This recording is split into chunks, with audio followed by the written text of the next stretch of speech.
A big welcome to everyone. It's been a long time since I've seen you, since the Nutrition Services staff have seen you, probably since you've seen each other. So thank you so much for joining our Zoom meeting today. We are definitely serving up some great school meals in Nebraska. And a big thanks to all of you for doing that, especially during these trying times. So what we're going to be talking about today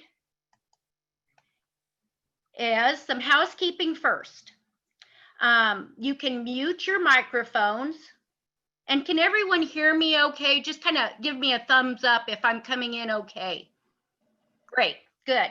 You can use the chat box at any time with any questions you have. Now, I can't guarantee we know all the answers, but we will certainly try and address your questions today. We will have time for idea sharing, so please feel free to share what's going on at your school, what you've done, questions you have, those types of things. Today's Zoom meeting will be recorded and posted on the Nutrition Services web page. You are getting training hours for today. It's 1 hour of professional standards training for today. And if you would like a certificate, then please enter your name and email address in the chat box, and we will email you a certificate. If you are fine with just recording on your log sheet for professional standards that you attended today's training, that works as well for the credit. But if you want the certificate, we need your name and email address. Let's see, record today's session details and which team members attended, and retain with other professional standard training documentation. We just kind of went over that. So if you're not going to request a certificate, make sure that you record all the information needed on your log to get that credit. So what are we going to talk about today? Well, we're going to give you an update on what's been going on in our office. We're going to talk about meal service waivers.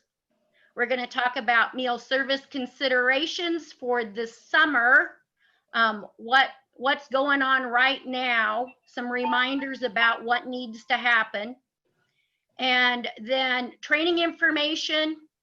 And then Sarah Smith, who works in the Farm to School, will be talking a little bit about that program.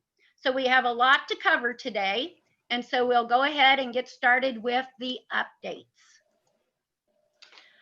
Well, at the end of March, Nutrition Services bid a farewell and good luck to Shannon Wilkinson from our office as she accepted a new position. So she left our office the end of March. And with that transition, we gained Katie Parch, who had worked in the Child and Adult Care Food Program and also the Summer Food Service Program. She transitioned over into the school lunch program and continued her responsibilities with the summer feeding program. She is the director of both programs, and she will be talking with us a little bit later in the webinar today about all of the waivers that are in effect right now. We also have a new staff member that will be joining us the beginning of July. Allie Lampman will be joining us. Allie comes with extensive experience in school food service. She worked as a director in self-operated programs, and she most recently was the area director for a food service management company that operates in Nebraska. So we are very happy to have Allie join us. She has practical experience, and she's going to be able to jump right into the position. So that'll be a new face for you all. And then Erica Arter and her family welcomed a baby girl named Emma in the later part of April. So Erica is on maternity leave. She will be returning to us in late July. So Erica didn't pick the most ideal time to have a baby, but everything went very well. And baby Emma is adorable. So that's updates in our office. One other update that maybe some of you are getting emails about is that if you are operating the summer food service program, our office is required to do a desk review of all new programs that are operating. So many of you are new to the summer food service program due to COVID-19. And you operated maybe in May, you ended at the end of the school year. Maybe you continue to operate till the end of June. You will be having what's called a desk review. As I said, it's required by USDA, and it's to make sure that your program was in compliance with the regulations of the program. So please do not be surprised. Do not be worried about this review. It's a requirement that our office has to do. We are going to work with you to get the information we need to do that review. Typically, reviews are done on site, but due to COVID-19, that is why it is a desk review. And programs specialists have been assigned to different schools. And so you will be hearing from your program specialist probably in the next couple of weeks, if you have not already, to request information. Okay, Katie, I'm going to turn it on over to you to talk about the meal service waivers.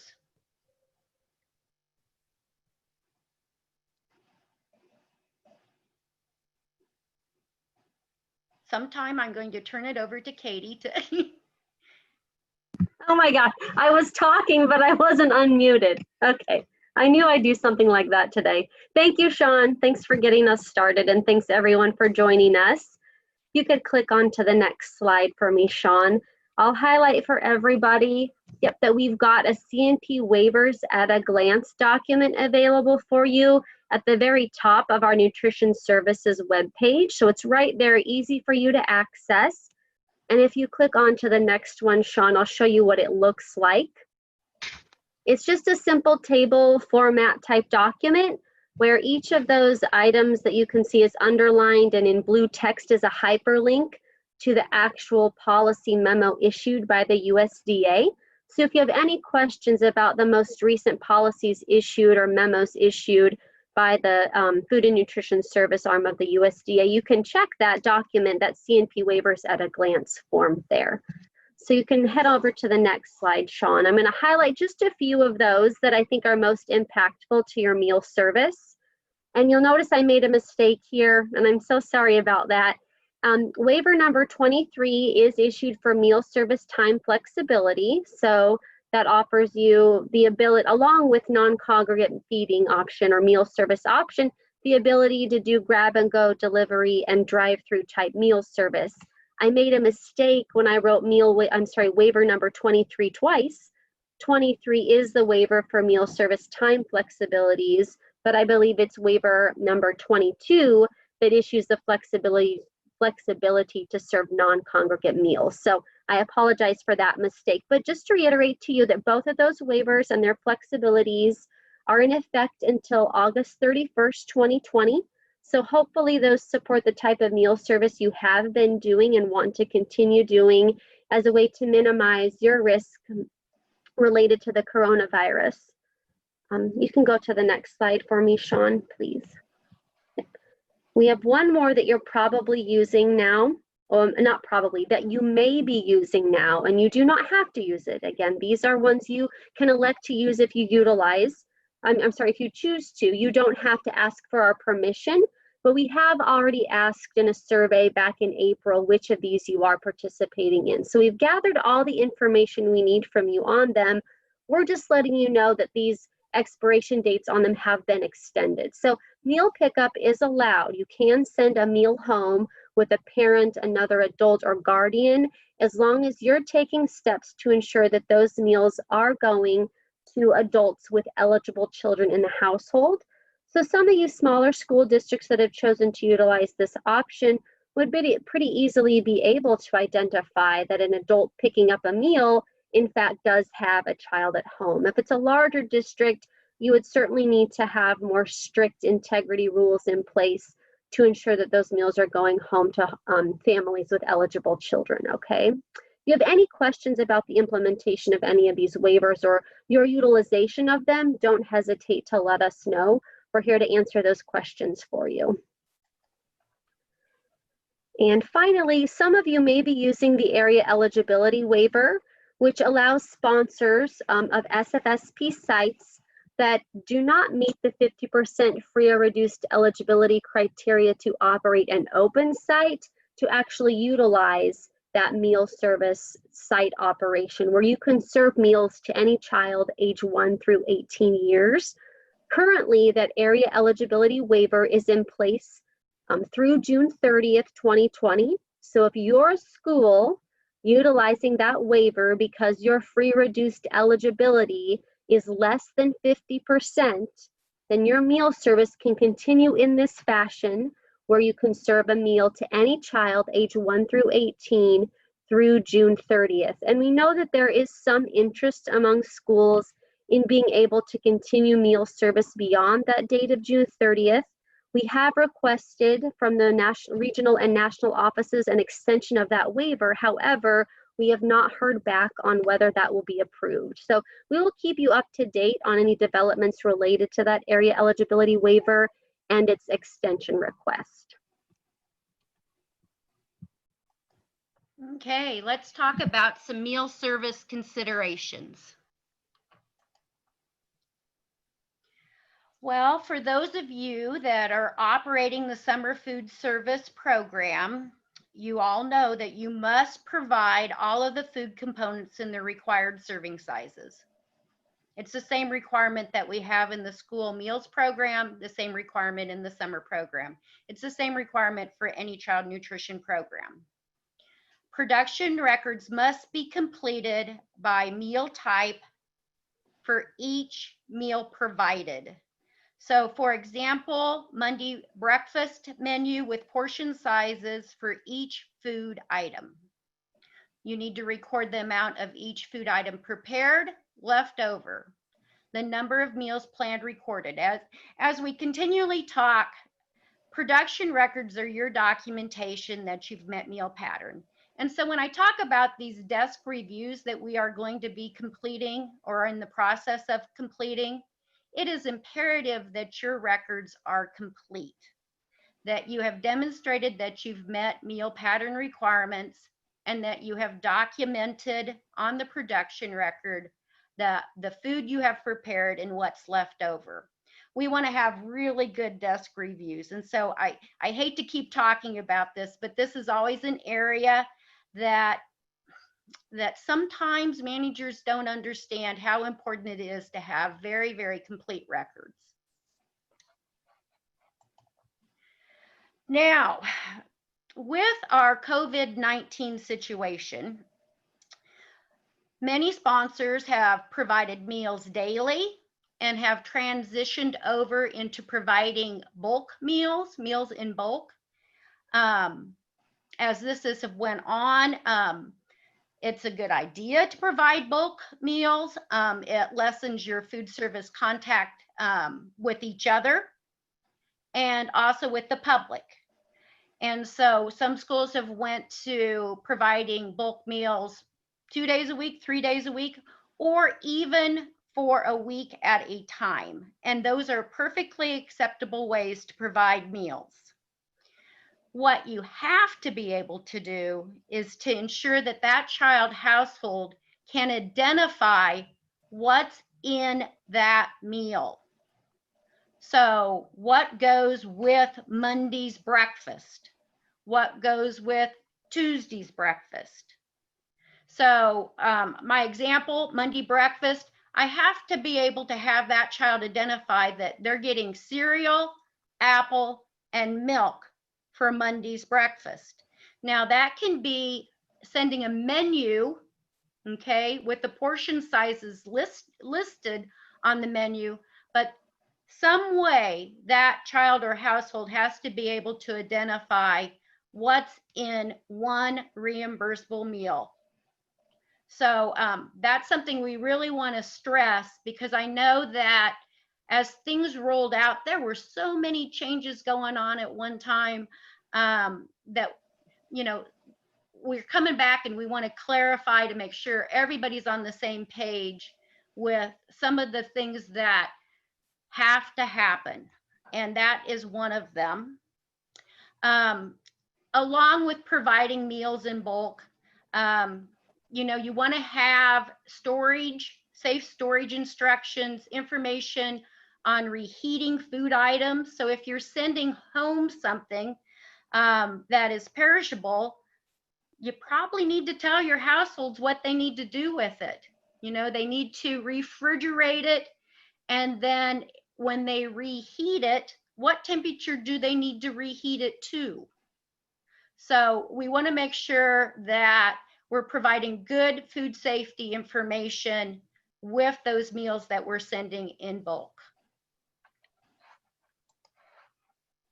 Something else to consider when sending meals in bulk is, how are you sending them? Is there going to be enough storage capacity by your households?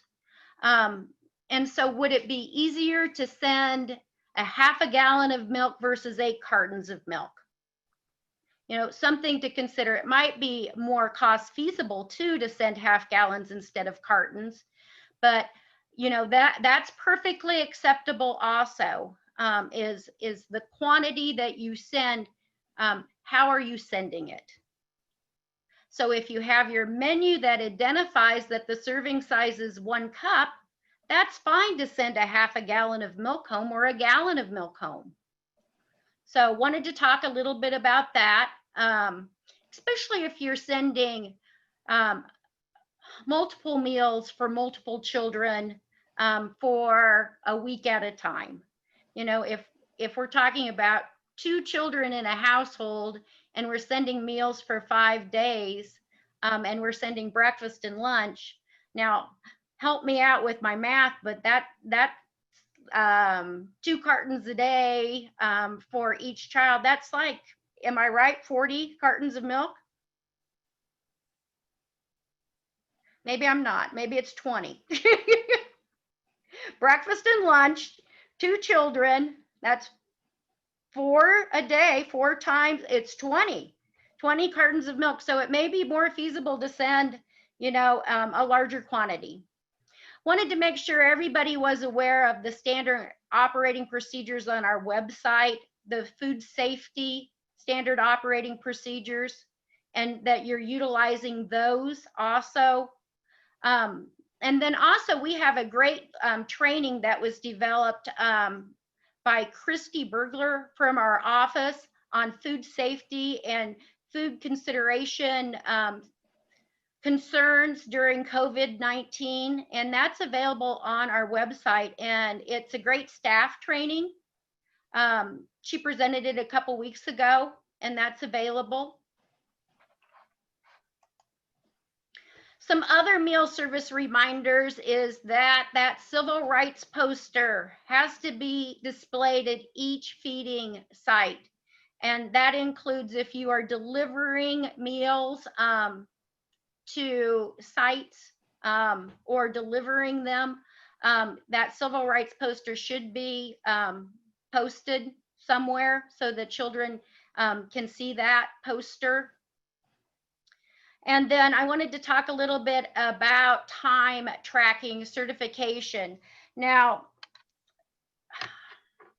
with the Summer Food Service Program, for individuals that are working in the program that are not food service staff. So for example, maybe bus drivers, and if their salaries are being paid from the Summer Food Service Program Fund, then you need to have them be time certifying their time spent in the program. It's an allowable cost to the program, but there has to be documentation of time certification and wages so that you have that to demonstrate that those funds were allowable. So I know paras have been working in the program, bus drivers, a lot of different school staff. So just make sure that time certification is being conducted. Now, that's what we have for meal service reminders and considerations. But, you know, you guys are the best sources of what's happening in your schools, what's going well, what's not going well, what do you need help on. So I would like you to unmute your microphones. And if you feel like sharing, please do. I know lots of you out there, and I would certainly call upon you maybe to share, but if we have any volunteers, that would be great. What's working well? Who wants to start? I can start. My name's Karen. I'm from Cedar Bluffs, and we're serving like 180 to 190 students every week. And we are a smaller community, so we're delivering to these families' homes. I love the milk idea, the half gallon, because we only have like 2 homes that have like 1 child. Everybody is about an average of 3 kids per family. But one of our biggest hits is we've been putting frozen chicken nuggets in there and told them how to microwave them, you know, and temperature. But one of our more popular items was we did a pizza Lunchable with the Riches flatbread and pepperonis, and then the commodities, mozzarella cheese and spaghetti sauce. And we've had a big comeback with kids really liking those items. So we do that. That sounds great. Thank you, Karen. Thank you. Well, thank you for sharing. Gosh, great ideas. Okay, who wants to share what's been successful? No one's had any success.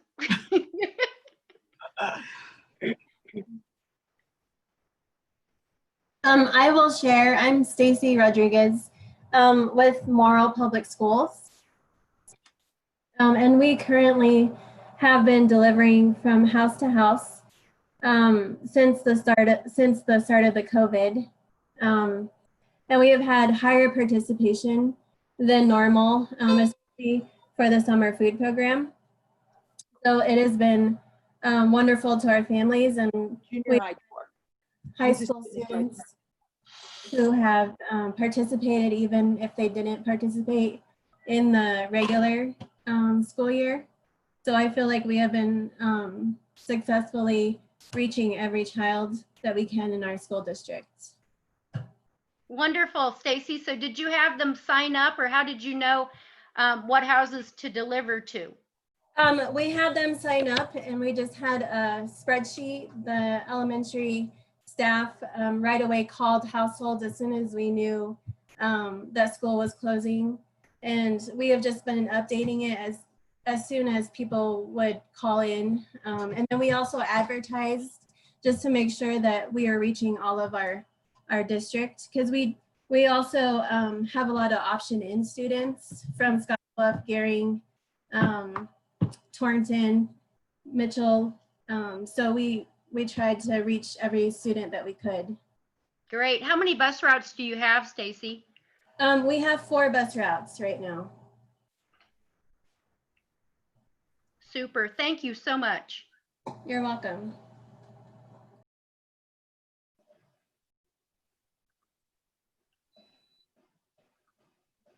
I saw Rowan on.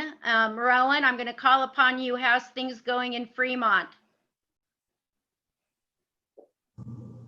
I'm very tired. How's that? Yeah.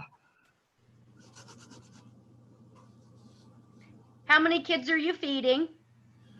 About 3,200 a week is all.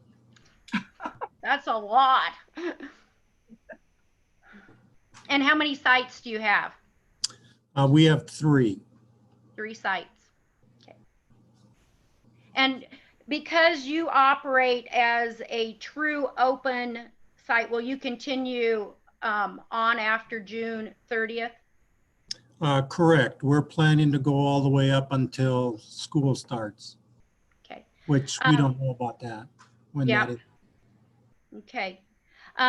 If you, under the summer food service program, if you have over 50% free and reduced, you are eligible to operate as a true open site, and you don't fall under the area eligibility waiver. So those sites can continue operations after June 30th. But for those schools that are under the area eligibility waiver, as Katie mentioned earlier, as of today, as of what we know right now, that waiver ends June 30th.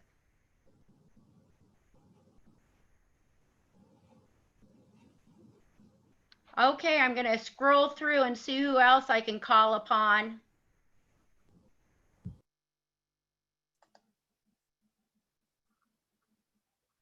Now, I don't know if all of you are operating the summer food service program, so I'm kind of guessing. Jody, I see you out in Crete. Can you, how's things going in Crete?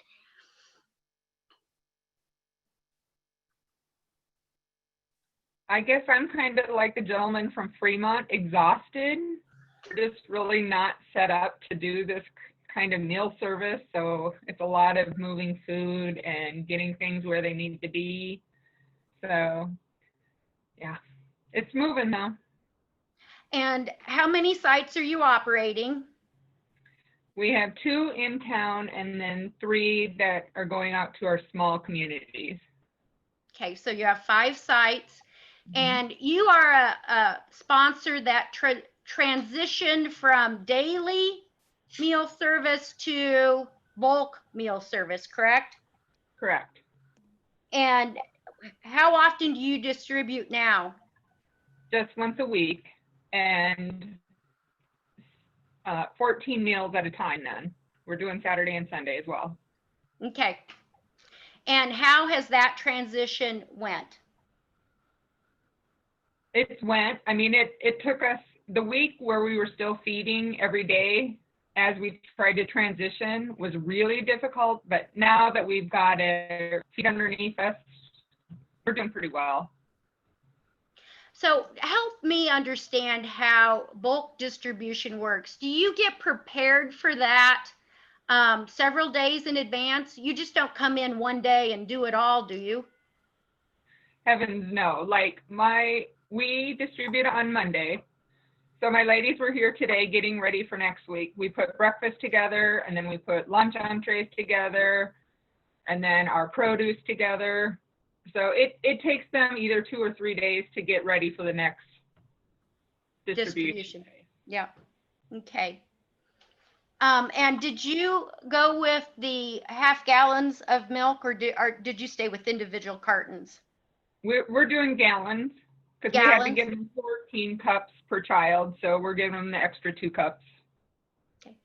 Because that's where that first question came from, was from Jody, is can they send half gallons or gallons of milk? So thank you. Thanks for asking that question. That just made perfect sense when you asked it.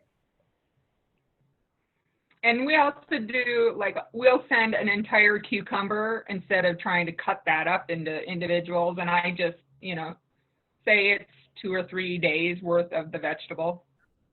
Okay, great, good. And you're sending a menu with portion sizes? Yep. Yep, okay.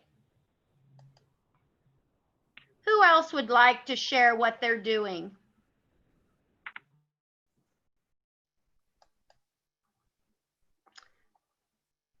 Joni, I see that you're on. Can you tell us what's going on in Gothenburg?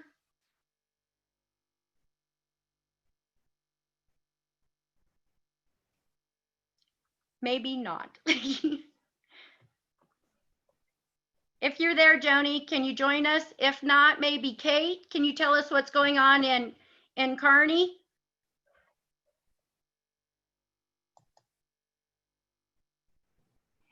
Okay, yeah, we're doing 3 sites. We're doing daily. We are doing breakfast and lunch.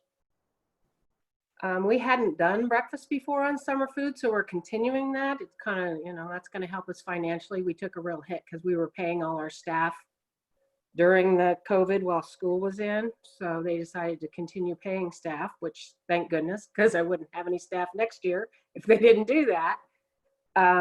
But yeah, we're doing 3 sites. Our numbers really dropped like the day was that actually school got out, even though we were advertising.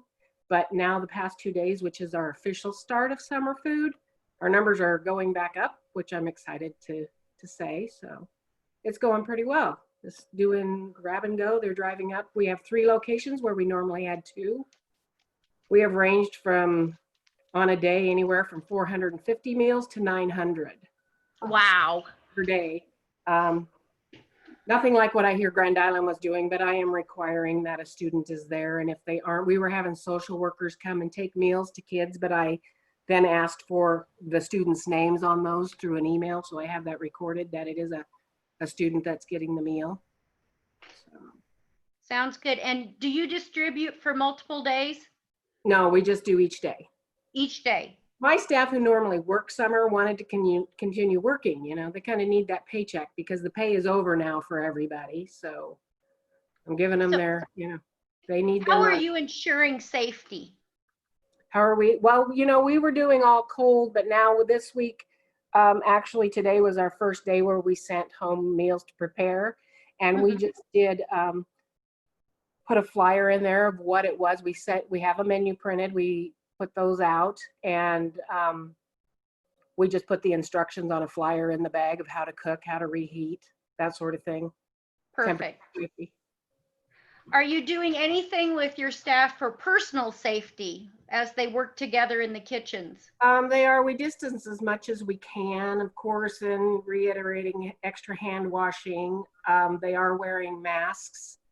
So, and that's going to be a requirement for all of Kearney Public soon. So that's kind of what's happening because we're still pretty much in the district. Everybody else is kind of shut down. But right. The custodial and us. So how is everybody else addressing safety, personal safety in the preparation of meals and the distribution of meals? Are masks required? What are you doing? At Riverside, we take daily temperatures for our staff. Oh. So when they report to work, temperatures taken? Yes. And then are masks required? Yes. And then we go through about a box of gloves a day, but that's okay. And a lot of hand washing. Great, thank you. I'm very curious what schools are doing, and as we gear up for the return to school in the fall, those are all things that are going to have to be considered. Hi, Sean. This is Sharon from Gretna Public Schools. Ah, Sharon. Hi. Thanks for joining. Yeah, what are you doing? We did a Google form. So we take our temperature while we're still at home, and we record the temperature before we come into work, and then we make a note of just all of the different symptoms that are found with COVID. So you have to do a yes, no, and then you have to say a yes, no on any symptoms that are seen in your household. So we have them do that before they even enter into the building. And then we have our floors marked. So each part of the meal is being prepared in a stationary area, which is measured 6 or more feet away from the others. And there's only 2 employees that are called mobile positions, and they move about, but everybody else stays in their own zone and doesn't have any interaction with other staff. And they do wear masks. Wow, thank you. That's good information for others, maybe as they start thinking about what school might look like in the fall. Now, how many meals are you serving, or are you still serving? We're not still serving. We stopped May 22nd at the end of the original calendar year. We did over 30,000. 4,000 was from March 16th until April 1st or 2nd, whatever that Friday was. Then we had a week of spring break, and then the 26,000 was just the next several weeks. You've served a lot of meals. Not as many compared to the larger districts, but we do feel like we did a fair share for our little town. Definitely. Does anyone else have anything to share before we move on? Any concerns, any questions you want to ask of the group?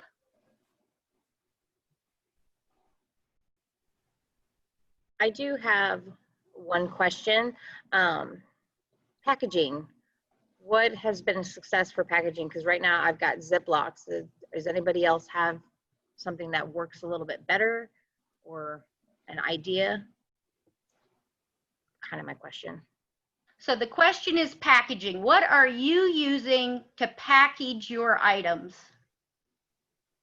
Hi, this is Pearl from Winnebago, and we bought those sealers through Target. They're kind of pricey. They were like $250, but you get the roll of contacts, and then you put that in there, and it seals up the patties really good. That's what we bought. Great. You were also using another device, one of the baggers or something at one time for your fruit and vegetable program?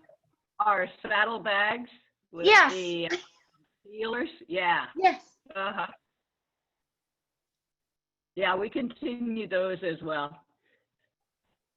But for like the frozen items, those sealers work really good. The vacuum sealers. Great. Thank you, Pearl. That's good information. I know at one time packaging was an issue because everyone was trying to get packaging and containers. Has that improved?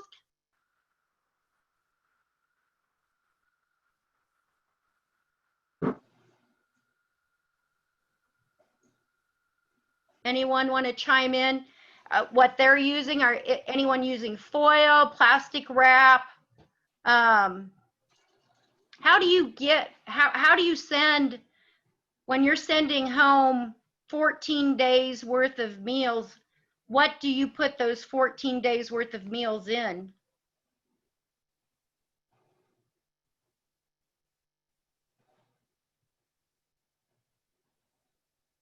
We don't know. I assume probably a large plastic bag, like maybe a bun pan bag, something like that. Sean, from Stacy from Morrill Public Schools, we actually purchased little 5-ounce containers, and I think there was an 8-ounce maybe, I can't remember, but it's like a plastic container. They were super cheap. I think they were like 50 cents a container, just for the ones that, like the meals that need to be reheated. We put those in there. So I think we either got them off of Amazon or we got them off of our vendor Cashway. But the food service director is on the Zoom also. She would probably know more. Sure. Thank you. Thanks, Stacy. You're welcome.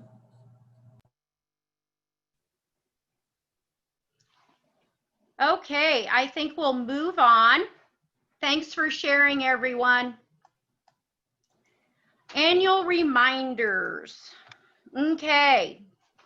You must notify Nutrition Services if there is a change in any of these staff. That would include any new food service director or manager, if you have a new bookkeeper, or if there is a change in authorized representative, which is typically your superintendent, that individual that's listed on the school lunch application. The authorized representative is the person ultimately in charge of the program. Our office needs to know about any of those changes.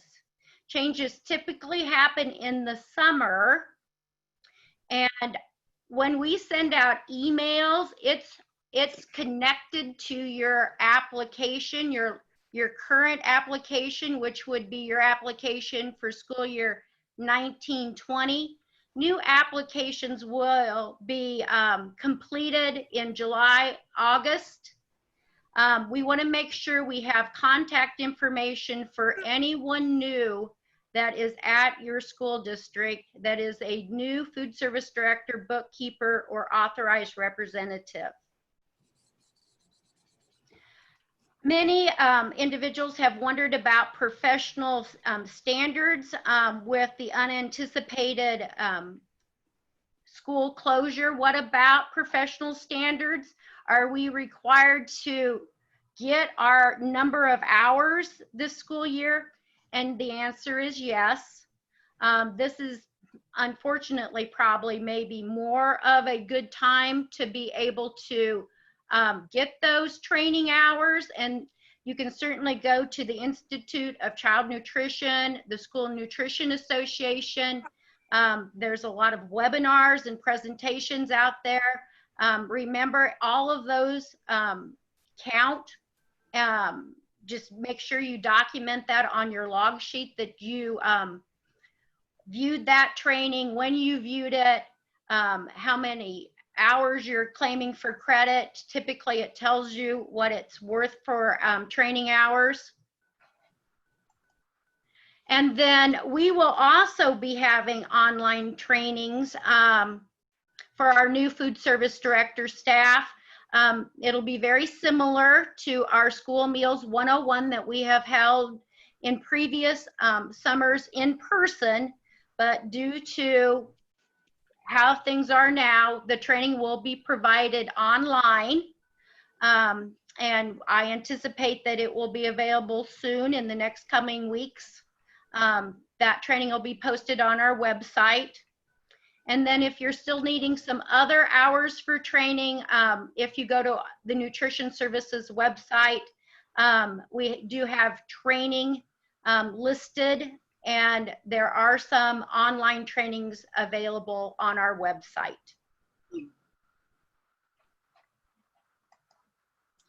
Now I'm going to turn it over to Sarah Smith, and she's going to be talking about local foods. Thanks, Sean. I'm Sarah. I work with the local foods projects here at the Nebraska Department of Ed, and I also coordinate the Fresh Fruit and Vegetable Program. So it is fun to see your faces. I've been in touch with several of you about fresh fruit and vegetables specifically, so it's good to be here. And this is really just a quick farm to school minute. There's a lot of opportunities out there, and you have a lot on your plates. So I thought I would just take a quick minute on these conversations to try and share just one snippet of some things happening in the state. So take what you like, leave the rest, and know that there's always more to come. But Sean, if you want to advance to that next slide there. We have a partner that we work with, especially on our Harvest of the Month program. But they are Buy Fresh, Buy Local Nebraska. They are a chapter of a national organization. So we have one chapter here in Nebraska that is housed in the university, and they just released their 2020 local food guide, which is why I chose to provide a little snippet about them today. So you see here this link, we have the buylocalnebraska.org /online-food-guide. And in there they have, it's a paper version that you can order on the website, and that you can also download PDF versions. You might be able to order some number of bulk to send home to families if you think that'd be a nice resource to include in there. There's some recipes, there's just really great highlights of farmers markets and local producers and that type of thing. And one item that is new this year that I think is pretty fun is they're doing these mini food guides. So they're looking to do regional focuses, and what they can offer right now is Beatrice and Tri-Cities. So if you're in the Hastings area or Beatrice, Kearney, Grand Island, jump online and request one of those food guides and see what you can learn about your area and local farms and products that would be available.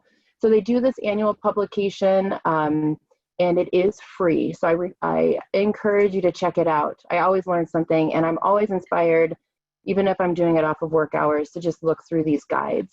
They're also available to help with one-on-one assistance. If you want to connect with producers, I recommend you reach out to them. If you go to the next slide, Sean, we'll also see a map of Nebraska Foods. It's a membership organization from what I understand of them. But here, this is a map that lists their members. They did a scholarship opportunity this year that did increase some of their memberships, but you can see a large chunk of our state is unrepresented here. So they have a major vision to increase their memberships across the state. So be aware of that. But this is one place that you could go to see where farmers, ranchers, farmers markets, and local food businesses exist. And then we have one more slide. I just wanted to point out something that has become more on the forefront of my understanding is that these local food groups are popping up as local food issues and challenges in access to some foods have happened in the current stage of what we're going through with the pandemic. And so some of these Facebook links are for different regions of our state, and they're developing in order for people to kind of take some action and start connecting. So I can share these with you separately and in an email if you want to have this link emailed directly to you. But there is one group here, Voices for Food is in Dakota County. They work on some policy issues. Northeast Nebraska Local Food and Arts Business is really active. The Nebraska Farm Market is brand new to me today. Someone sent that to me. And then Farm to Table is for the western part of the state. And then I also, just right before this webinar, I was also sent a couple of that are out in Fremont. The Fremont Farmers Market is worth a look, and the Fremont Area Fresh Produce, and also Central Nebraska Local Foods. So maybe what we could do is put these on our Farm to School part of our website. But anyway, reach out if you have questions or want to be connected in any way. And best of luck as you all move forward with serving students and working with the programs that you are working with. So that's what I had, Sean. Thank you. Great. Thank you, Sarah. Okay, so you can always reach us by phone or email. Our office, we are working remotely. We are not in the state office building, but you can reach us by phone or email. Erica, as I mentioned earlier, is out on maternity leave through July. Beth, Laura, Michelle, Mary Ann, Donna, Katie, myself, we're all available for any questions you may have. So please don't hesitate to reach out to us. And that kind of concludes the Zoom presentation, but let's check with Katie to see if we've got any questions in our chat box.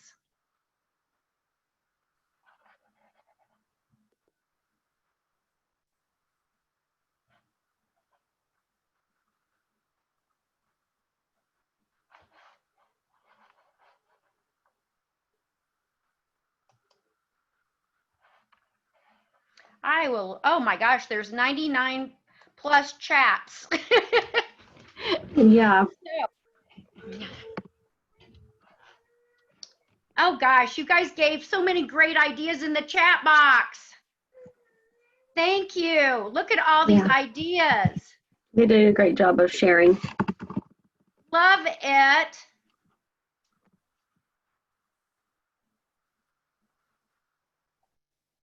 Do each school have to keep waivers on file or not? Katie, can you answer that one for us? Yeah, you don't have to keep, you need to, I guess, be able to share with us information about your utilization of the waivers, and obviously keep copies of those policy memos that issue those waiver flexibilities so you have easy access to them in case you need to refer to them. But if you answered questions for us in a survey back in April that indicated which of those flexibilities you're using, then that's as far as you need to go, and we would store the answers to that, so we would be able to document your participation in each of them. Thanks, Katie. Next question is from Stacy. Is a timesheet sufficient enough to document for bus drivers and paras? Yes. As long as that time that they are documenting on their timesheet is strictly for the summer food service program. If they are working in other programs or non-related summer food service, then that time needs to be further broken down into what specifically is for the summer food service program, Stacy. I see a question from Donna about whether we're offering a webinar like this to cover back to school related issues for the fall. And I'm not sure if you're all aware of the Launch Nebraska website that NDE is working on, and it's going to include information on all areas of reopening a school and what kind of scenarios your food service in particular are going to look like. So we've got a couple team members working on that. We're not certain on the launch date for Launch Nebraska, but we will be sure to share that information with you when we know it's available and ready for the public to view. So you can anticipate sessions regarding that topic in the future as we get a little bit closer. We know you're trying to plan and do the best you can and need information to do that. So yes, you can expect that in the future. Now, as I was looking at all these chats, I noticed that most of them were your name and email address for the certificate, which is great. That's exactly what we asked for. If you did not put your email address, please put that in. I see some of you just put your name, and we need your name and email address.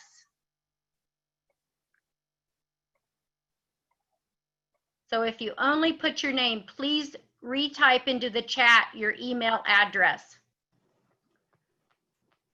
Karen asked what the topic will be for our next Zoom meeting, and we will make sure we let you know that when we remind you for the next one that we'll hold on June 16th.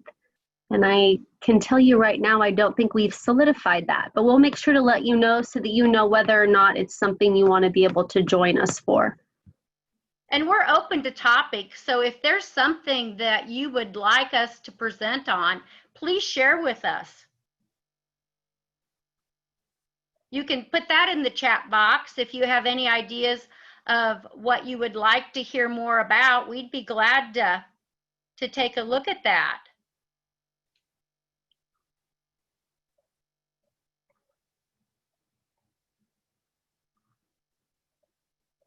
I'm scrolling down through the chat box to see if there's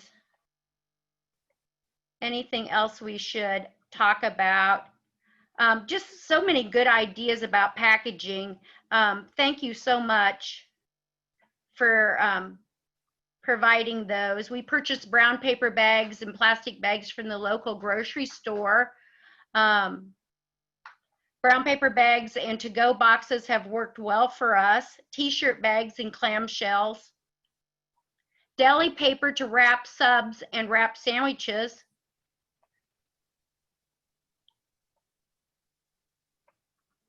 Karen Schaefer asked if Nebraska is forming a task force surrounding returning to the cafeteria and food service when school resumes again. And I would say that that is the purpose of the Launch Nebraska team we've got together. And I know that they are soliciting feedback and ideas for what back to school in terms of food service looks like. So I would consider that to be something very similar to a task force. We're certainly utilizing food service directors' expertise when it comes to developing the checklists that you're going to find available to you as part of the resources for Launch Nebraska. A lot of questions about what school might look like in the fall, and I wish we had more specific answers for you. That is really going to be a school's decision. And right now I think schools are still deciding. Hey, Sean, this is Sharon. Yes.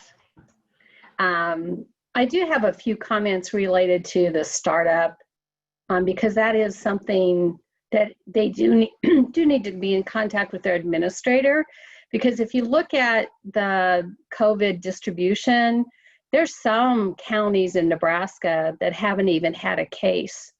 And so what school startup looks for them is going to be a lot different than what it might look in Madison County or Dawes or some of those other counties that have been impacted more severely. So definitely encourage everyone to talk to their administrators and be part of that discussion on what school is going to look like.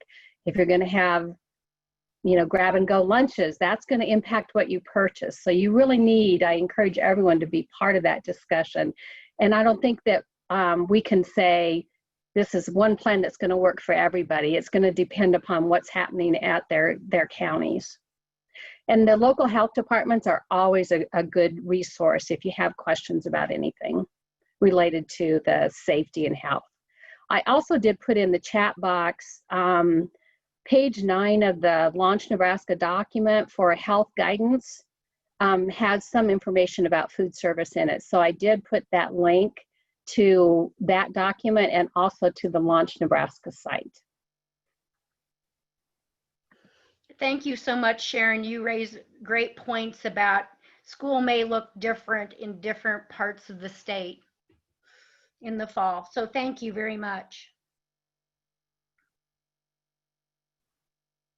Well, if there's no other questions, now's your opportunity. We have just a few minutes left. If not, thank you so much for joining us today, and we will be back in 2 weeks. But in the meantime, if you have any questions or concerns, please do not hesitate to reach out to us.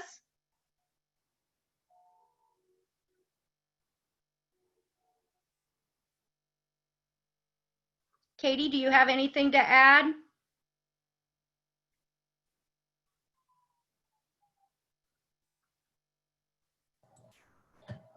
I do have one question. This is Stacy from Morrow Public Schools again. Sure. Regarding the half gallons that people are sending home, do you just put the portion sizes for those larger families instead of just giving them individual cartons? Well, that would be on the menu that you would distribute that would say 1 cup of milk. So the menu would indicate what the serving size is. Okay. So we would just have to keep that on the menu and then just send home that half gallon.